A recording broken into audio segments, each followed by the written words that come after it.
Si bien es un hombre cercano a Hugo Moyano, votó en el último tiempo leyes o propuestas o iniciativas del gobierno nacional que generaron mucha polémica. Por ejemplo, la ley de abastecimiento y la reforma de la ley de inteligencia. Así que se lo cataloga como una persona dialoguista o por lo pronto con apertura. ¿Es así, Omar Blaini? ¿Qué tal? Buenas noches. ¿Qué tal? Buenas noches. Gracias por la invitación.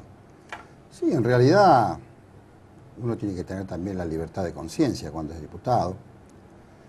Y si bien es cierto que a veces estamos encasillados por nuestro origen o por el lugar que ocupamos, en este caso quizás muchos piensen que el hecho de estar en la CGT no tenemos la libertad nosotros de tomar decisiones.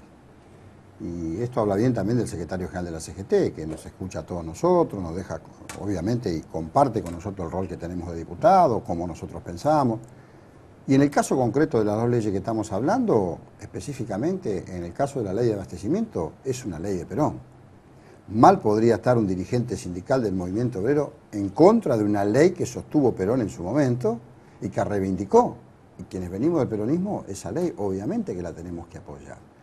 Y en cuanto a la ley de inteligencia, está claro que así no se podía continuar con este tema de la inteligencia, que es un tema mucho más profundo todavía que adecuarla con una nueva ley. Yo creo que tiene que ver eso con alineamientos internacionales y demás, el tema de la inteligencia. Pero las acompañé en el convencimiento que uno hace lo mejor y que una cosa es aparecer en algunos temas como opositor al gobierno y otra cosa es ser contrera, como decía Evita, ¿no? O sea, uno no puede ser contrera de todo. Entonces, desde ese lugar es el que obviamente siempre actué y sigo actuando.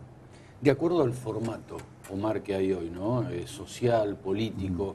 Bueno, esto de poca paciencia que se nota, ¿cuesta mantener ese equilibrio del cual estamos hablando? Y es muy difícil porque pareciera que ganó una impronta o una definición que es amigo-enemigo. Yo no creo en eso, yo creo que la vida se construye también en medio de los grises. Esto no significa que uno no tenga convicciones y decisiones políticas propias, al contrario. Pero creo que no hay verdades absolutas, todas verdades son relativas. Y desde allí que me parece que esta es la discusión central y creo que falta un debate profundo. Yo creo que en ese sentido caemos en un espacio de mediocridad, donde todo se radicaliza. La política, las instituciones, las corporaciones, y ahí podríamos hablar no sé, desde lo sindical hasta lo eclesiástico, pasando incluso por el mismo ámbito de ustedes, los periodistas. Digamos, pareciera que todo es, lo mío vale, lo otro no vale, y yo no creo que sea así, nunca lo creí. Estoy convencido que tenemos que salir porque esa termina siendo una trampa. Más allá después de los posicionamientos y de que podamos pensar que en algún momento en la Argentina haya dos grandes fuerzas políticas como alguna vez tuvimos. Eso lo debemos discutir, lo tenemos que discutir, pero eso no significa que nos radicalicemos. Lo que sí creo que tenemos que tener claro qué rol se juega hoy en este mundo capitalista, no solamente Argentina, sino la región. ¿Y qué rol va a haber en diputados este año, un año tan particular? Y todos los años que son electivos son complicados, en realidad son complicados. Me parece que nosotros tenemos que ir a un parlamento donde no perdamos de vista los grandes intereses nacionales y populares y sobre todo en un mundo capitalista donde todavía prima el más poderoso, donde se concentra en pocas manos la riqueza y la padece la gran masa de ciudadanos. A mí me parece que desde ese lugar nosotros estamos obligados a discutir, porque en definitiva las leyes,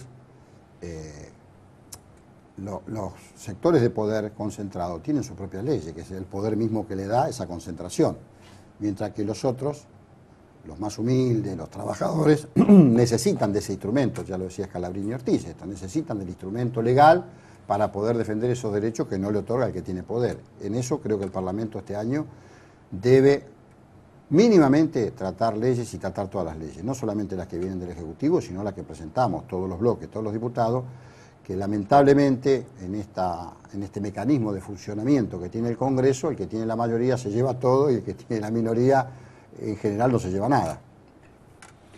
Yendo a lo que es el sindicato, ¿no? Sí. De canillitas, ¿cómo está en el último tiempo? Porque hubo muchos cierres, ¿no? De kioscos, de diarios, de revistas. Digo, ¿está golpeado el sector? Está muy golpeado. Está golpeado por dos razones. Primero porque ya somos un nicho dentro de lo que es la comunicación. La gráfica ha quedado como un nicho. Hoy, Quedó Internet, relegada, es verdad. quedamos relegadas, obviamente. Está en crisis en todo el mundo, no Sí, solamente sí. nosotros, pero siempre hay alternativas para salir. Es una cuestión de poner ingenio, creatividad, y yo creo que ahí tiene que cumplir un rol el Estado. De eso estoy convencido.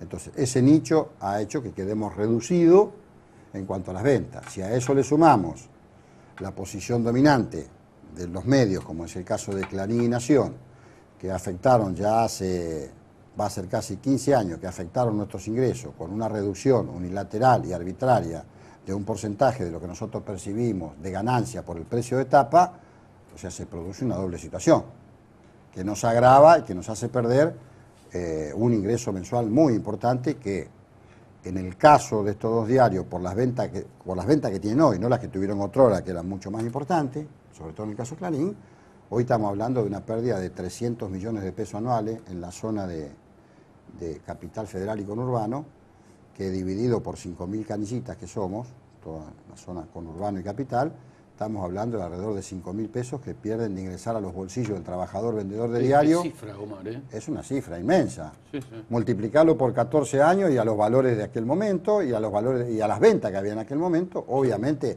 esto quedó en manos del empresariado. Bueno, esa es la injusticia del poderoso, del que ostenta el poder de decisión contra el trabajador que genera, como decimos en la CGT, los que generamos la riqueza somos los que trabajamos, o sea, con la pluma, con el pensamiento o con el músculo. Y por otro lado, el sector empresarial que tiene esta desconsideración por aquellos que están produciendo todos los días. ¿Qué número? No me imaginé que era tanto, digo, y que afectaba Es impresionante, al sector, sí, ¿no? es impresionante, porque estamos hablando de una monopolización en el diario y la revista, porque son los dos grandes, han comprado editoriales y demás, digamos, han ido concentrando, y frente a eso nosotros, ¿qué nos queda otra cosa que pelear, que reclamar y que peticionar? Pero no escuchan, o sea, lo mismo que los grupos concentrados de la comunicación le alegan al sector político o a los gobiernos, lo repiten ellos. Entonces digo, esto del doble discurso es medio como que en la Argentina está muy instalado. Lo peligroso es que el conjunto de la ciudadanía lo tome como algo ya de hecho, y eso me preocupa mucho. Sos una persona que se detiene frente al... Bueno, estás en contacto con distintos sectores, sí, y se detiene en la realidad. ¿Te convence, o sea, desde lo personal, el momento actual que vivimos políticamente? O sea, donde los tres candidatos no tienen candidato en la provincia de Buenos Aires, no hay un candidato claro. O sea, ¿está golpeada la política hoy? Yo creo que la política perdió algo esencial. Perdió las organizaciones de base que eran sus locales, sus ámbitos barriales, distritales, perdió un programa de gobierno y ha quedado embretada en esta cuestión mediática de la figura del candidato y no la propuesta programática. Yo creo que la política se debe un gran debate en ese sentido, porque hoy si uno toma los candidatos que aparecen, no hablemos solamente de los tres candidatos, la infinidad de candidatos que hay, sí, seguro, nacionales, provinciales o municipales, todos ellos surgieron prácticamente del justicialismo y del radicalismo y se han transformado en personas únicas de una propuesta a través de una candidatura por un medio y que el partido es el mismo en sí y todo queda reflejado, así mide bien para los televidentes o los oyentes de acuerdo a su característica fisonómica o de acuerdo a cómo mide en respuesta con los que están con una radio encendida o con un televisor, y eso me parece sumamente grave. De hecho, hay una responsabilidad de la política, algo sucedió, que la política no hizo bien y que quienes tenemos responsabilidades no hemos hecho bien. Lo que creo que hay una mediocridad enorme y que falta la organización de cuadro para que discuta estas cosas, que los partidos políticos vuelvan a su esencia. ¿Su esencia cuál es?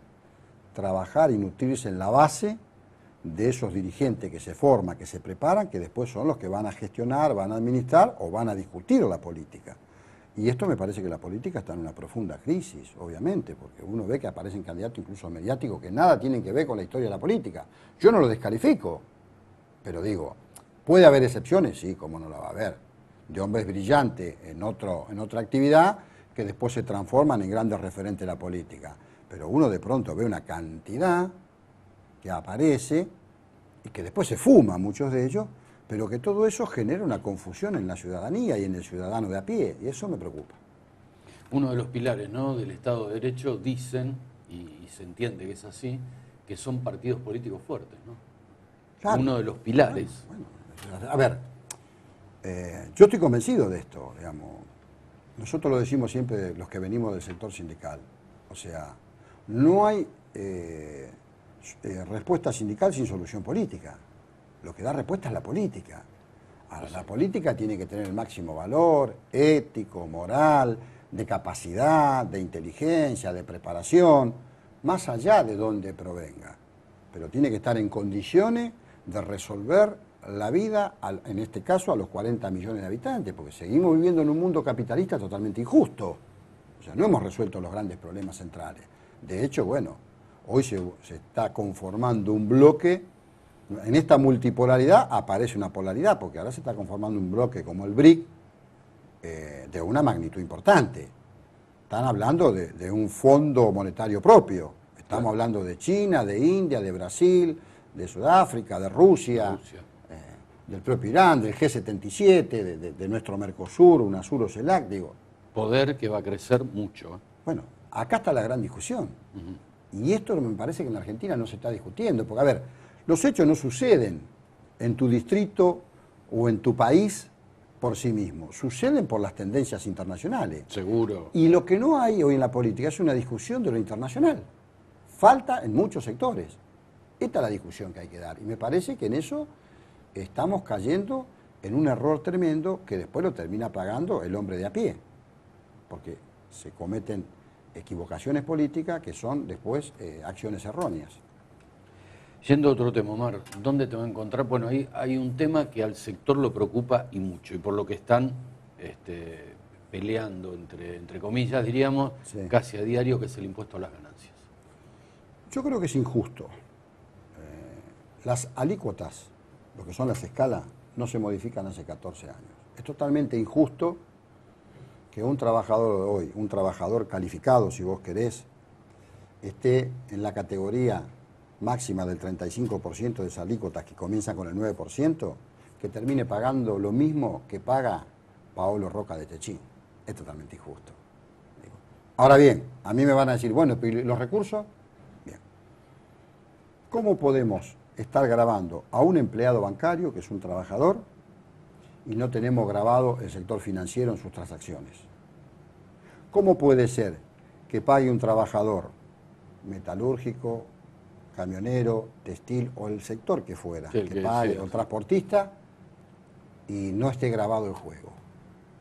¿Cómo puede ser que la minería no esté grabada como corresponde? Hay un montón de sectores para grabar. Bien, ¿para qué? Para resolver el tema fiscal que tiene el Ejecutivo Nacional. Pues bien, si ese sector, si eso no alcanzara, bueno, discutamos qué segmento del mundo laboral tendría que estar en condiciones de aportar. Ahora es injusto que con un sueldo de 15.000 pesos tenga que aportar. Digamos, este me parece que es un error del Ejecutivo que tiene que modificar.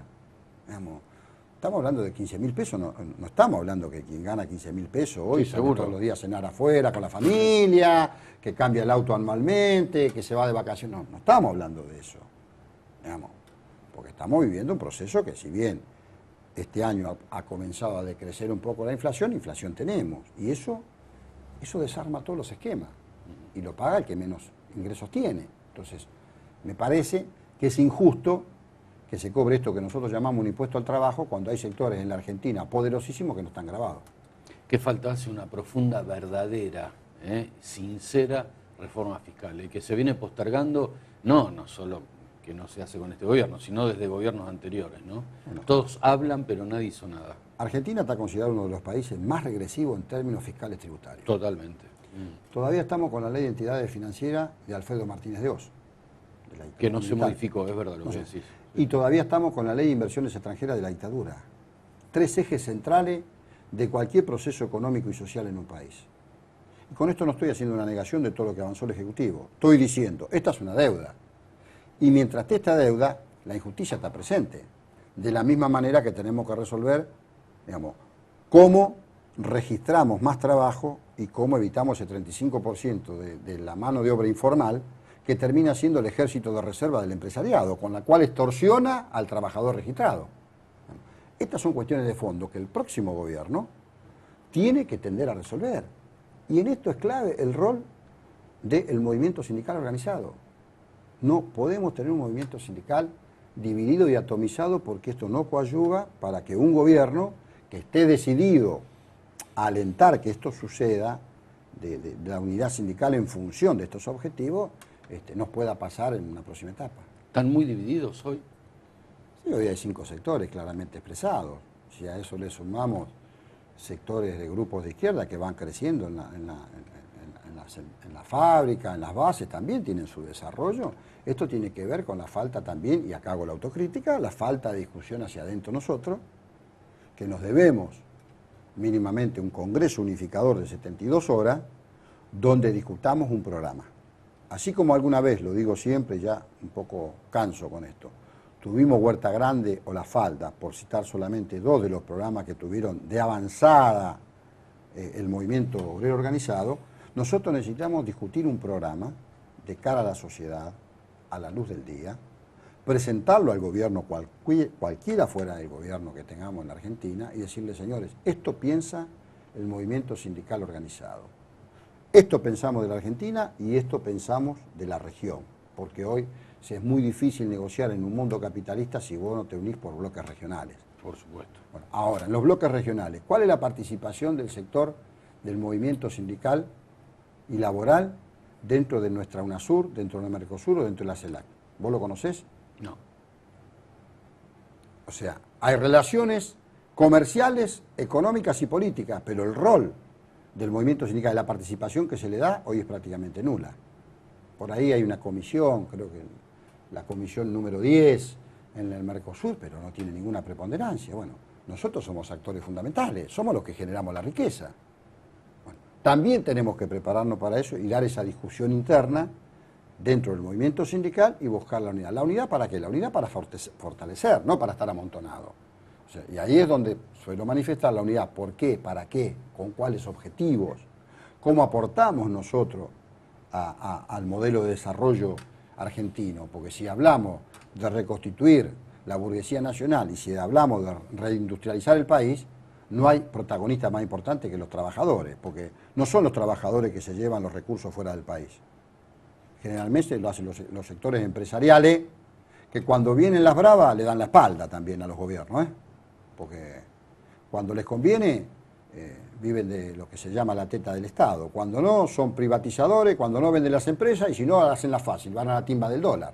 Eso no hacemos los trabajadores, con todas las dificultades o la deficiencia que podamos tener la dirigencia, si quieren. Hasta eso me atrevo a discutir y a decir.